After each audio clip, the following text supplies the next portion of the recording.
Hello, everyone, and welcome to this week's edition, the final regular season edition of the Trinity Coaches Show with Coach Jimmy Fields. I'm Don Carswell, and we finished the regular season on a great note Friday night with a big 34-14 win over in Waynesboro against Edmund Burke Academy. Great finish. It was a crucial. It was really the playoffs started a week early for us, Coach. It really did. A lot of on the line. Literally, a lot was on the line this past Friday night in Waynesboro. And, a lot going into it, big challenge, coming off a big win from the Saturday night before, but quickly had to come down to earth. I know we all wondering, how our kids respond. We had a good week of practice, but, you got to make plays and got to be ready to play on Friday, and they proved they were.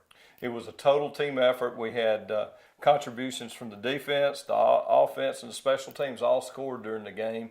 And the neat thing was, in that last game of the year, you got to clear the bench, except for those 10 or 11 that are out. Yeah. But everyone got to play, and some guys that had not played much this year got to make some key plays in the game. They did. I tell you, that I'm very proud of that. Anytime you can do that, it's a team. You say that, and sometimes it seems like it's just lip service, but it really is. Players can remember back being part of team. They may not have been a starter, but they played a vital role, and certainly coaches know that, the importance, and very proud of those, a lot of 9th and 10th graders, and basically just kids who may not play a starting role, on Friday night, basically really played pretty much the entire fourth quarter offensively and defensively. Very excited for those kids. Well, it was a great win. It was beautiful weather over, and we got off to a big start and a big lead, and that took a little pressure off. And then murmurs through the crowd, Pinewood laid the wood to Bullock, which put us in a position to be the 3rd seed, and we get to go on the road this week. We'll get to the highlights here in a second, but we did want to mention that we will be on the road Friday night in Loganville, about as far north as Trinity's ever traveled, I believe, for a big playoff game at Loganville Christian. Tell us a little bit about that. They're the number 2 seed out of Region 1, and talking with folks, a very talented group. For several years now, Coach Andre King and his staff has put together a quality program year in and year out now. They're building tradition at Loganville in their football program.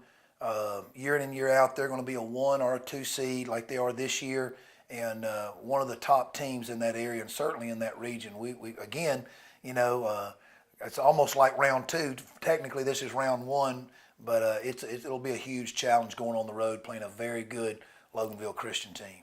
Well, we'll be excited about that on Friday night, and we hope everyone can travel up there and make the trip. It is on the outskirts of Atlanta, so it won't be that bad of traveling. We'll be going into Atlanta where everyone's coming out for the weekend. We'll be right back with those first half highlights. Back to back. At Dublin Nissan, we've been honored 2 years running with Nissan's Award of Excellence. Thank you. Thank you. Right now, save up to $5,000 off an Altima or Rogue. Save even more with up to $7,500 off a Maxima or Murano. Dublin Nissan has the winning team. From parts and service to sales and finance, Dublin Nissan is truly the only dealer you will ever need. Well, Coach, has been the case in a lot of games recently. Your defense really set the tone early on. Tell us a little bit about that first half. Well, very pleased. Our defensive coaches, Coach Brack, Coach Sanders, Coach Ed Bland, those guys, and phenomenal. We're a small coaching staff relatively, but, even our offensive coaches, Coach Trent Sinkbell, Coach Jay Shepard, Coach Nick McLean, basically it's a team effort, building the game plan on Sundays and putting our kids hopefully in a good spot. But, at the end of the night, it boils down to those 11 folks on defense making plays. And we've seen here in the last month our defense here at Trinity really step up and set the tone. And Friday night at Edmund Burke was no different. From the very first play that you and I was talking about resulted in a turnover. Right. Penetration, balls laying on the ground, and Kean Taylor, who had a huge night, one of our co-defensive players of the game, pounced on that fumble. It was a great effort all the way around, and we didn't get points on that first drive, but it sort of deflated Edmund Burke a little bit, and the defense never let up the whole night. They did, and that's one thing, consistent. We've talked about not giving up the big play. being consistent. And early on, even going back to last year as a very young football team, still a young football team right now this season, but we've seen our defense at times, really rise up and play well, in spurts. But really, the last couple of weeks, they're putting together, quarters of where they're not giving up anything. And Edmund Burke did move the ball at times. We were in some situations, where we had to rise up and make a play. They did threaten us, but in those situations, our defense proved, they were up to the task. Well, we had a big play, as you see in the highlights. We had a big play on a little pop pass out to the side to Jake Walker that got us an early lead. Tell us about that play. Yeah, it's the waggle. I think, listeners will understand, especially coaches and football folks will understand. A lot of people, the waggle pass, they'll run a little bit of wing T just so they can run that pass. And actually, it was a screen pass off the waggle. And it was a third down play. I called a timeout. And again, coaching's overrated. The players, talked me into that one. And of course, you listen to them. So the kids felt good about it. They ran it. They executed it. Blocked it well, big blocks downfield, big block by, they got Jake into the end zone, Gabe Meadows, and, those two, we bragged on them in the film room yesterday. They don't care who has the ball, who's getting the points or whatever. It doesn't matter. Very unselfish, both those two, real proud of them. And I know you've had to make some adjustments with Will Clardy being out and you're short of receiver. You're actually short a little bit everywhere right now, but you've had some guys playing at different positions. I know you end up playing Garrett some at tight end on Friday as well. Yeah, different. And again, he started for us on defense. He's filling in there as a backup role at tight end. And there, Garrett's one of those guys who was injured for us early and missed 2 or 3 games in September with a bad shoulder. He came back, was able to play a little bit, and then obviously played a lot this past week and did a great job in there, getting penetration and playing very aggressive. So very proud of him as well as many others. We continued on in the first half and we were able to score again thanks to special teams setting us up. Tell us a little bit about that. And I'll tell you what, senior Britt Evans, here's a young man, first year playing high school football. He's quite a good high school baseball player. Britt comes out and, one of those guys, maybe not getting a lot of time offensively and defensively. He serves as a backup and gets to play a little bit, but he's on a lot of our special teams. And, like coaches preach, that's 1/3, and certainly come playoffs and this time of the year, big plays in the kicking game can make a difference. And Britt, technically we didn't call a block, but anytime we always send the outside guys with some pressure. Kean and Garrett came with some pressure. Britt was able not only to hold his guy up, but saw an opening there and went ahead and laid out and blocked the kick. And very proud of him. He, along with Evan Hill, was one of our co-special teams player of the game. And then, again, Kean Taylor was able to recover the touchdown or the football in the end zone for a touchdown. I believe he also recovered that first fumble of the night, too. He did. I tell you what, he's been living right, ball's bouncing his way, so real proud of him being at the right spot at the right time. It was an outstanding game, and there's a lot of kids that have gotten to play bigger and bigger roles. You had a couple more kids who I don't think you were expecting to not play Friday night that didn't play, and so they've really all pulled together. So we went into half with a good lead. We know what we have to do. What do you talk about at halftime? Well, I think momentum. I think again, we're talking about, our football program here at Trinity, is building, is growing. We're still young. And however, they're building a little experience. They know that basically the scoreboard may say 21-0, but that's just the first half. Right now it's 0-0. There's plenty of adjustments. Number one, just, kind of get off their feet, collect their thoughts, and then find out, offensively, what fronts are they giving us? What corrections do we need to make on blocking assignments? As good as the defense was playing, there were several formations and plays that we weren't quite lined up, hadn't correct alignment and assignment. And so it's not only, it's not so much about coaching, but for those kids, responding, communicating, and making adjustments at halftime. But thought our kids responded, came back out and really set the tone here in the second half. And we'll be back with those second half highlights in just a moment. Dr. Price and Dr. Peters at Dublin Orthopedic and Rehabilitation have been a part of our community for many years and very proud to support high school football. We are proud of our children and their commitment. We share that same commitment when it comes to our patients. You'll always be a winner at Dublin Orthopedic. No referral ever needed. Just call us today at 272-3022. Whether it's a sports injury, carpal tunnel, stress fracture, ankle sprain, or any other injury, don't waste your time or money going to the ER, urgent care, or hospital. Come straight to the specialist, Dr. Price and Dr. Peters at Dublin Orthopedic and Rehabilitation, 2406 Bellevue Road in Dublin. So, Coach, we come out with that 21-0 lead, one of the biggest leads we've had all year. We've got all the momentum in our favor, and the kids are playing well. Tell us a little bit about the third quarter in particular, because that was really the end of the game. Again, third quarter is huge in a football game, particularly high school or even Saturday and Sunday, as you and I have talked about. It sets the tone. The tone is set, obviously, in the first quarter, those opening drives.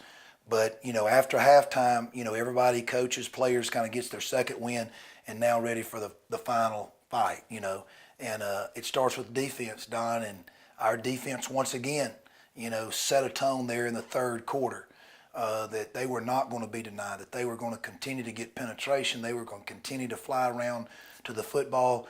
And Coach Sanders, watching film yesterday with the kids, pointed out to our kids, that even when a kid may have missed a tackle or missed an assignment, you had 8 or 9 others running to the football and that defensive run pursuit. So to start the second half, our defense set the tone. And we took charge, and we got a fella that's learned how to play offense these last few weeks. He got a chance to run a ball on defense this week. He did. I tell you, I think that's Chase Autry's first touchdown. And I'm sure we had all thought, well, it's going to come from the fullback position. Right. But actually, he was playing a new position, middle linebacker, during this game. And he was able to, what we call county. And I think a lot of football teams use that to where if there's a fumble, Don, there's two things. There's city and counties. The city is crowded, you fall on it. If it's out in the county, though, let's scoop and score. And Chase did just that. And very proud of him and our defense, not only setting the tone, but, scoring a touchdown there. Right. And then we scored one more late touchdown. Tell us about that one. Yeah, running the waggle. And, again, the offensive line, I want to mention those guys, Jackson Brack, Jackson Smith, Phillip Barwick, 3 seniors that have provided great leadership up there. Kean Taylor, who's playing both ways, also playing offensive guard. And then young sophomore Kalen Williams, just a tremendous job. He had some real big blocks and a big game again out of Kalen. Those offensive linemen provided the time on that pass play that Whit was able to execute to Gabe Meadows. Gabe was actually, in the backside post, and Whit, saw it, stepped into it, made a nice throw. Gabe made a great catch, and almost scored, got us to the 1-yard line, and we ran quarterback sneak the next play, and Whit got in the end zone. Well, that got us up 34-0, and as you parents will see, and all you folks will see in these second half highlights, that allowed you the privilege of getting some of those kids that haven't gotten as much experience this year, some 9th and 10th graders that hadn't got. They put in all that time on the field and on the practice fields, and they finally get a chance to play in the game and made some plays for you. I think if you talk to our starters, probably one of their highlights of the game was in the fourth quarter when they're standing on the sideline cheering on those kids who are our scout team players during the week and who do a great job. There was a big roar in the crowd, on the sideline in the crowd when senior Alan Mills, caught a pass there, turned it into a good game. Very proud of Allen, who's also our long snapper and short snapper, starts for us there, does a great job. Walker Payne comes up with a big interception. Had one he almost got earlier, but he ended up getting one there toward the end of the game, and thought he might return it all the way. Very proud of him. And then Graham Hill gets a big run behind some of those young offensive linemen. Carson Smith got to go in there and did a great job at center. Raines McMichael, Joe Cook, some of those young guys, Evan Bryan. I know I'm going to leave somebody out, but just real proud of all those guys for getting in there. And it goes without saying, it's not just about Friday. As we're preparing this week, those guys are having to work just as hard as our starters, and you understand that. And I hope our Trinity folks do, just how valuable all 38 kids are to this football team. Right. And those kids, they sort of get their dessert. They've been eating the meat and potatoes all week, and then Friday night, when you haven't been able to play a lot, when you get out there and you make the most of it. I know Walker, like I said, the first one was the easier catch, and the second one he snatched out of the air and made just a great catch. And the film don't lie. I mean, as we were watching yesterday, we had some of these kids, linemen, defensive players, really make some outstanding plays. And that's very promising, not just for next year, but, who knows, you got to be ready. You never know. That's exactly right. Going into the playoffs. And so I think they proved a lot of things to themselves, but to their teammates, that they really stepped up and were ready to play. So that final on Friday night was 34-14 in favor of the Crusaders, and we'll be right back to talk about Loganville.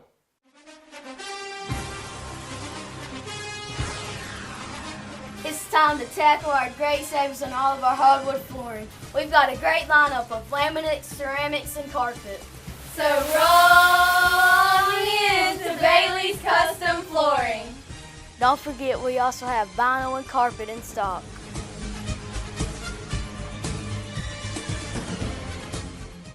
We're back to talk about our matchup this Friday night with Loganville. They're the number 2 seed in Region 1 out of Atlanta. Coach, we were talking on the break just a little bit about them. I'll let you give us a little synopsis. They were obviously the number 2 seed. We don't know a lot about that region because we don't interact with them a lot. I know we have one mutual opponent, and then we scrimmaged Gatewood, who they played, who ended up being a really good team, obviously, almost beating John Milledge the other night. Tell us a little bit about Loganville. A very strong team. Coach Andre King has been there for a number of years, building that program there at Loganville. Talented group, year in and year out. They have won the region. They've come in second. They're going to be at the top of Region 1 year in and year out.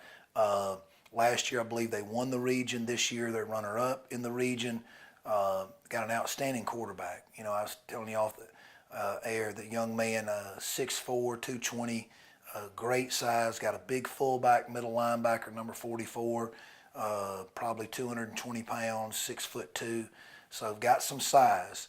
Offensively, they'll run some I formation and establish the run with off tackle, with toss sweep, with some rocket plays, with the talented wing back that they have, number 2. They've got a lot of speed there with him. Defensively, they base out of a 4-man front.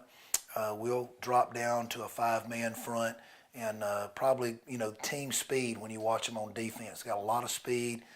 They do a good job of running to the football. So, at this point in the year, you get ready for your opponent. You scout them, but you're also, it's still more about what we need to do. What we need to do defensively, and that'll start with getting lined up. I think our kids, any of them, if we were to talk to them today defensively at Trinity, it's all about if we can get lined up, and if when that ball moves, if we're not thinking, if we're just playing, and our kids have worked hard, and they got their work cut out this week because Trinity, the team we're facing up there is going to run a lot of different formations, a lot of different assignments and alignments, but our defense will have their work cut out for them. Now, offensively, execute. There's some things that the last 2 or 3 weeks that we've executed well. Our passing game at times seems to be, improving. We need to go back, playoffs, Don. You're going to have to run the football. We got to make sure we're able to do that, as well as mix it up with the pass, and then special teams. Collins got to do a good job. Alan Mills snapping the football's got to do a good job. Whit punting the football, and then all these guys covering those kicks. We've got to, catch the ball well on kickoffs and punts. So that's those little things, and not just taking up time here, but the kicking game is going to have to be solid for us to be successful. But we got a huge challenge on the road in Loganville. As they say, when you're in the playoffs, all the records are even and all the teams are good. So it's going to be a war up there. Probably two evenly matched teams. We just got to come. Hopefully we'll have, once again, a great crowd of Crusader fans. We've probably traveled better than anyone that's come to see us this year. I think we've had bigger crowds than anyone go on the road. You got to leave a little bit early because you got to go up there almost into Atlanta for that 7:30 game on Friday night.